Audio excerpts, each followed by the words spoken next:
Hi everyone, I'm Keya and I welcome you all to my channel where you're gonna learn English very easily. আজকে আমাদের video টপিকটা হলো What's the difference between how much and how many? How much, how many নিয়ে অনেকের অনেক confusion দেখেছি। In fact আমার অনেক ফ্রেন্ডসদেরও একটু ভুল বলতে শুনেছি, যেমন হাউ মাচের জায়গায় হাউ মেনি বা হাউ মেনির জায়গায় হাউ মাচ। সো এটাতে খুব বড় কোনো প্রবলেম হয় না, বাট আমরা যাদের সামনে ভুলগুলো বলছি বা ভুলগুলো করছি তারা যদি সঠিকটা জেনে থাকে তাহলে তাদের সামনে আমাদের ইমপ্রেশনটা একটু খারাপ হয়ে যায়। So we always have to try কি আমাদের যাতে মিস্টেক না হয়। সো বেশি টাইম ওয়েস্ট না করে আমরা চলে যাবো আমাদের অরিজিনাল টপিকে। আচ্ছা, হাউ মাচ হাউ মেনি ব্যবহার করা হয় দুটো কতটা জিজ্ঞাসা করার জন্য, দুটোই কতটা জিজ্ঞাসা করার জন্য, যেমন কতটা বা কত দাম নিল বা কতগুলো ড্রেস, দুটোই কিন্তু হাউ মাচ বা হাউ মেনি ব্যবহার করা হয়, বাট এটা কতটার জন্য সেটা আমরা আজকে ক্লিয়ার হব। এক কথায় how much how many depending on whether you are using a countable noun or uncountable noun. Countable noun uncountable নাউনটা কি যারা জানে না তাদের একটু কঠিন মনে হলো, বাট একদমই ইজি একটা টপিক। কাউন্টেবল নাউন মানে যে নাউনগুলো বা যে নাউন না, যে সকল জিনিসকে আমরা গুনতে পারি, বলি না আমরা count the number, count the audience, count. তো যে সকল জিনিসগুলোকে আমরা গুনতে পারি সেগুলো হলো কাউন্টেবল নাউন। যে জিনিসগুলোকে আমরা গুনতে পারি না, for example time, money, pain, love, এগুলোকে আমরা গুনতে পারি না। টাইমকে আমরা এবার অনেকের মনে হয় টাইম তো গুনতেই পারি, 8টা বাজে, 9টা বাজে, 10টা, নট অ্যাট অল। এটাকে একটা কোয়ান্টিটি, মানে আমরা এটা বলছি জাস্ট কি টাইমটাকে আমরা বলছি, কনসিভ করছি। আর সেমভাবে আমাদের মানিটাও তাই, মানিটাকে আমরা রুপির নাম দিয়ে দিচ্ছি, ডলারের নাম দিয়ে দিচ্ছি তাই, বাট এগুলো অরিজিনালি আমরা গুনতে পারি না। তারপর মিল্ক, ওয়াটার, তারপর সুগার, এগুলোকে নিশ্চয়ই আমরা গুনতে পারি না, এগুলো আনকাউন্টেবল নাউন। তো যে সমস্ত নাউনগুলো বা যে সমস্ত জিনিসগুলোকে গোনা যায় সেগুলো কাউন্টেবল নাউন, যেগুলোকে গোনা যায় না সেগুলো আনকাউন্টেবল নাউন। আই হোপ আমি বোঝাতে পারছি। সো যেটা বলছিলাম, আরেকটা এটা এই দুটোর মধ্যে একটা সিমিলারিটি আমি যেটা অলরেডি বলে দিলাম, যে বোথ আর ইন্টারোগেটিভস মানে কি দুটোকে দিয়েই কোয়েশ্চেন করা হয়। যেমন how much it will cost to me, কত পড়বে এই জিনিসটা, how much it will cost to me. আর সেকেন্ড আমরা how many dresses did you buy, কতগুলো জামা তুমি কিনেছো। দুটোই কিন্তু আমরা কত জিজ্ঞাসা করার ক্ষেত্রে ব্যবহার করেছি। এবার জেনে নেব যে এগুলোর মধ্যেকার অরিজিনাল পার্থক্যটা কি এবং এগুলোর ব্যবহার কি। পার্থক্য জানার মাধ্যমে আমরা এগুলোর ব্যবহার শিখে নেব। সো খুব ইজি একটা টপিক, খুবই ইজি টপিক, মানে কোনো কিছু এই টপিকটার মধ্যে কিছুই কঠিন কিছু না, বাট আমরা সিম্পল মিস্টেক করে ফেলি কিছু ক্ল্যারিটির অভাবে। সো আজকে ক্লিয়ার করা যাক। Keep watching. হাউ মাচ নিয়ে কথা বলি। এই জিনিসটা, এই পয়েন্টটা একটু নোট করে রাখতে পারো যে আনকাউন্টেবল নাউনের কোয়ান্টিটি অ্যান্ড প্রাইস জানার জন্য হাউ মাচ ব্যবহার করা হয়। হাউ মাচটা ব্যবহার করা হচ্ছে আনকাউন্টেবল নাউন, মানে যে নাউনগুলোকে গোনা যায় না বা যে জিনিসগুলোকে গোনা যায় না সেই জিনিসগুলোর প্রাইস এবং কোয়ান্টিটি, মানে দাম এবং পরিমাণ, কতটা এবং কত দাম, এই দুটো জিনিস জিজ্ঞাসা করার সময় আমরা হাউ মাচের ব্যবহার করে থাকি। For example, how much milk in the fridge, এখানে আনকাউন্টেবল নাউন কোনটা? অবভিয়াসলি মিল্ক এখানে আনকাউন্টেবল নাউন। তো তার জন্য আমরা এটাকে হাউ মাচ দিয়ে কোয়েশ্চেন করছি, how much milk in the fridge. তারপরে যদি বলি how much salt would you like in your curd, এর মানে হচ্ছে যে তোমার দইয়ে কতটা লবণ দেবো বা তোমার দইয়ে কতটা লবণ দেওয়া তোমার পছন্দ হবে। সো এখানে আনকাউন্টেবল নাউন কোনটা? অবভিয়াসলি লবণ, সল্ট। তার জন্য আমরা বলছি how much salt would you like in your curd. তো তার জন্য আমরা হাউ মাচ দিয়ে কোয়েশ্চেন করছি। আরেকটা এক্সাম্পল শুনে নিই। How much time do we have to finish the exam, কতটা সময় আছে আমাদের পরীক্ষাটা শেষ করতে। আমি প্রথমেই বলে নিয়েছিলাম আনকাউন্টেবল নাউনের ক্ষেত্রে মানি, টাইম, পেইন, লাভ, এগুলো কিন্তু আনকাউন্টেবল নাউন, এগুলো গোনা যায় না। সো আমরা বললাম এখানে অবভিয়াসলি টাইমটা আনকাউন্টেবল নাউন, যার জন্য আমরা হাউ মাচ দিয়ে কোয়েশ্চেন করলাম। তারপর আবার আরেকটা এক্সাম্পল দেখে নিই। How much money do you spend in a week, তুমি এক সপ্তাহে কত টাকা খরচ করো, বা এরকম আমরা বলতেই পারি, বা এক সপ্তাহে কত টাকা নিয়ে চলো, এই যে একটু নেটিভ ইংলিশ বলা হচ্ছে। তো এই ক্ষেত্রে আমরা বলতে পারি যে এখানে মানিটা অবভিয়াসলি আনকাউন্টেবল নাউন, তাই আনকাউন্টেবল নাউনের আগে আমরা হাউ মাচের ইউজ করে থাকি। আচ্ছা, এই এক্সাম্পলগুলো তো আমরা কোয়ান্টিটির দিলাম, মানে কতটা জিজ্ঞাসা করার ক্ষেত্রে, কতটা লবণ তোমার দইয়ে যায়, কতটা দুধ আছে ফ্রিজে, বা কত টাকা তুমি এক সপ্তাহে খরচ করো। এবার আমরা প্রাইস সম্বন্ধে, আমি যেটা বললাম যে আনকাউন্টেবল নাউনের দাম এবং কোয়ান্টিটি জানার জন্য হাউ মাচের ইউজ করা হয়।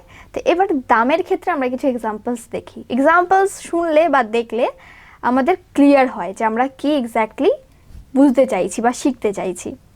So how much is that the doll, আমরা যদি বলি পুতুলটার দাম কত, তো এই ক্ষেত্রে আমরা how much is that the doll বলতে পারি।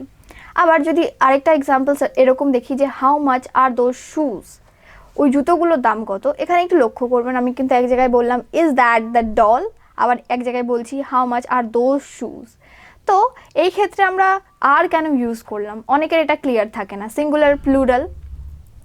সিঙ্গুলার প্লুরালটাকে নিয়ে আমরা আজকে আলোচনা করছি না, বাট তাও শর্টলি বলে ফেলি। সিঙ্গুলার বা সিঙ্গুলার ফর্ম যখন থাকে তখন আমরা ইজ, ওয়াজ বা অ্যাম ইজ ওয়াজ ইউজ করে থাকি। প্লুরালের ক্ষেত্রে আর ওয়্যার ইউজ করে থাকি। এটা নিয়ে আমি ডিসক্রাইব করে ভালো করে একটা ভিডিও বানাবো, বাট আজকের টপিকটা হাউ মাচ অ্যান্ড হাউ মেনিটা ক্লিয়ার করা, তাই আজকে হাউ মাচ অ্যান্ড হাউ মেনিটাই শিখি। How much is this shirt, তো এই ক্ষেত্রেও আমরা জিজ্ঞাসা করছি যে জামাটার দাম কত। এবার অনেকের মনে প্রশ্ন আসবে যে আমি তো প্রথমেই বলে দিলাম যে আনকাউন্টেবল নাউনের অ্যামাউন্ট অ্যান্ড প্রাইস জানার জন্য বলা হয়। আমি আনকাউন্টেবল নাউনের কোয়ান্টিটিটার ক্ষেত্রে আমি বললাম যে হাউ মাচের ব্যবহার করা হয়, আবার বলে ফেললাম যে আনকাউন্টেবল নাউনের প্রাইজের ক্ষেত্রেও। আনকাউন্টেবল নাউন হোক বা কাউন্টেবল নাউন হোক, চোখ বন্ধ করে যখন আমরা কোনো কিছুর প্রাইস জিজ্ঞাসা করছি তখন আমরা চোখ বন্ধ করে হাউ মাচের ইউজটাই করব। হাউ মেনি, খুবই সিম্পল ওয়েতে বলছি, how many is used with plural countable noun. মানে হাউ মেনি প্লুরাল কাউন্টেবল নাউনের ক্ষেত্রে আমরা হাউ মেনিকে ইউজ করে থাকি। কাউন্টেবল নাউন আমি শুরুতেই বলে দিয়েছি, যে জিনিসগুলোকে গোনা যায় সেগুলোকে কাউন্টেবল নাউন বলে। প্লুরাল কাউন্টেবল নাউন মানে একের বেশি, প্লুরাল সিঙ্গুলার মানে একটা, প্লুরাল মানে একের বেশি। আর মেনি আছে মানে পাক্কা একের বেশিই হবে, যেরকম বলি many apples, many shoes, many blah blah blah. So obviously এখানে আমি বলেই ফেললাম যে প্লুরাল কাউন্টেবল নাউনের ক্ষেত্রে মেনি ইউজ করা হয়। For example, how many people work in that office. তো এক্ষেত্রে আমরা কাউন্টেবল বা আনকাউন্টেবল আমরা এখানে কি দেখছি, পিপল অবভিয়াসলি কাউন্টেবল নাউন, মানুষজনকে আমরা গুনতে পারি, তো তার জন্য আমরা হাউ মেনি ইউজ করলাম। আগেই বলে ফেললাম যে প্লুরাল কাউন্টেবল নাউনের কোয়ান্টিটি জানার ক্ষেত্রে বা কোয়ান্টিটি নিয়ে কোয়েশ্চেন করার ক্ষেত্রে হাউ মেনিটা ইউজ করা হয়। সো বলে ফেললাম এখানে যে how many peoples work in their office বা ওয়ার্ক ইন দ্যাট অফিস। তো এই ক্ষেত্রে আমরা হাউ মেনি পিপল বললাম, তো তার জন্য এখানে হাউ মেনি দিয়ে কোয়েশ্চেন করা হলো, কারণ পিপলটাকে আমরা গোনা যায়। পরে এক্সাম্পলটা দেখি, how many days are there in January. জানুয়ারি মাসে কতগুলো দিন আছে, নিশ্চয়ই আমরা দিন গুনতে পারি, দিনের সংখ্যা গুনতে পারি, 1 দিন 2 দিন 3 দিন। তো এই ক্ষেত্রে আমরা বললাম যে হাউ মেনি দিয়ে কোয়েশ্চেন করলাম। তারপর এক্সাম্পলসটাতে যাই, how many friends do you have, তোমার কতজন বন্ধু আছে, নিশ্চয়ই বন্ধু আমরা গুনতে পারি, যার জন্য আমরা হাউ মেনি দিয়ে কোয়েশ্চেন করলাম। প্রচণ্ড সোজা একটা topic, how much how many, শুধুমাত্র মাথায় রাখতে হবে কাউন্টেবল নাউন নাকি আনকাউন্টেবল নাউন। আর কাউন্টেবল নাউন আনকাউন্টেবল নাউনটা শুধু একটা ক্ষেত্রেই ব্যবহার করতে হবে বা মাথায় রাখতে হবে। আদারওয়াইজ কোনো কিছুর প্রাইস জানার ক্ষেত্রে, সেটা কাউন্টেবল নাউন হোক বা আনকাউন্টেবল নাউন হোক, আমরা মিল্কের প্রাইসও জিজ্ঞাসা করতে পারি, আর এদিকে আমরা কোনো পুতুল বা কোনো মানুষজন বা কোনো কিছু বা কোনো জামা জুতো এগুলোর প্রাইসও জিজ্ঞাসা করতে পারি। তো কাউন্টেবল হোক বা আনকাউন্টেবল হোক, দুটোর ক্ষেত্রেই হাউ মাচ দিয়ে কোয়েশ্চেন করা হয়, এই জিনিসটা মাথায় রাখতে হবে। আর কাউন্টেবল নাউনের কোয়ান্টিটি জানার জন্য হাউ মেনি দিয়ে কোয়েশ্চেন করা হয়, যেহেতু প্লুরাল মানে কতগুলো, যখন আমরা একের বেশি জিনিস না কোয়ান্টিটি যখন জিজ্ঞাসা করছি সেই ক্ষেত্রে হাউ মেনি দিয়ে জিজ্ঞাসা করা হয়। আর আনকাউন্টেবল নাউনের যখন কোয়ান্টিটি জিজ্ঞাসা করছি তখন আমরা হাউ মাচ দিয়ে কোয়েশ্চেন করে থাকি। প্রচণ্ড সোজা একটা টপিক, এই তিনটে জিনিস মাথায় রাখলেই then you can go for how much and how many. আচ্ছা, এবার কিছু এক্সারসাইজ করি, যাতে আমাদের যা একটু বুঝতে ডাউট হচ্ছে বা যা একটু কনফিউজড হয়ে যাচ্ছি কাউন্টেবল আনকাউন্টেবল বোঝার ক্ষেত্রে, সেগুলো যেন ক্লিয়ার হয়। ইন্ডিয়াতে কতগুলো রাজ্য আছে? রাজ্য কি আমরা গুনতে পারি? হ্যাঁ, নিশ্চয়ই গুনতে পারি। তাহলে এটা কি হবে? How many states are there in India? কি হবে তাহলে? How many states are there in India. পরেরটা, আজ কতজন বন্ধু আসছে? আজ কতজন বন্ধু আসছে? বন্ধুদের নিশ্চয়ই আমরা গুনতে পারি। অ্যান্ড একের বেশি আমরা বলছি, একের বেশির কথা ভাবছি বা বলছি, that mean it's an uncountable noun বা কাউন্টেবল নাউন। কি হবে এটা? এর মানে এটা একটা কাউন্টেবল নাউন। সো যেহেতু বন্ধু আমরা বললাম যে কতজন বন্ধু আসছে, তো এটার উত্তর হবে বা এটার উত্তর মানে কি, এটার কোয়েশ্চেন হবে ইংলিশ ট্রান্সলেশনে যে how many friends are coming today. How many friends, how many দিয়ে হবে। তারপরেরটা, ওর কত সময় লাগবে? ওর কত সময় লাগবে? কত সময়? সময়টা আমরা গুনতে পারি? নিশ্চয়ই গুনতে পারি না। তাহলে এখানে হবে যে how many time. How many time হবে কি? নো, আমি ভুল বলছি। সো তোমরা ঠিকটা বলো। How much time will he take? How much time will he take? তার আর কত সময় লাগবে? ওই ঘরে কতগুলো চেয়ার আছে? ওই ঘরে কতগুলো চেয়ার আছে? চেয়ার নিশ্চয়ই আমরা গুনতে পারি। দ্যাট মিন এটা একটা কাউন্টেবল নাউন। আর একের বেশি বললাম কতগুলো চেয়ার আছে, তো সেই ক্ষেত্রে আমরা বলবো how many chairs in the room. How many chairs in the room. তারপরের এক্সাম্পলসটা বা তারপরের এক্সারসাইজটাতে যাওয়া যাক। তুমি তোমার কফিতে কতটা চিনি পছন্দ করবে? তুমি তোমার কফিতে কতটা চিনি আমরা গুনতে পারি না। দ্যাট মিন এটা একটা আনকাউন্টেবল নাউন। তো আনকাউন্টেবল নাউনের ক্ষেত্রে আমরা বলেছিলাম হাউ মাচ দিয়ে কোয়েশ্চেন করবো। সেখানে হবে how much sugar would you like in your coffee.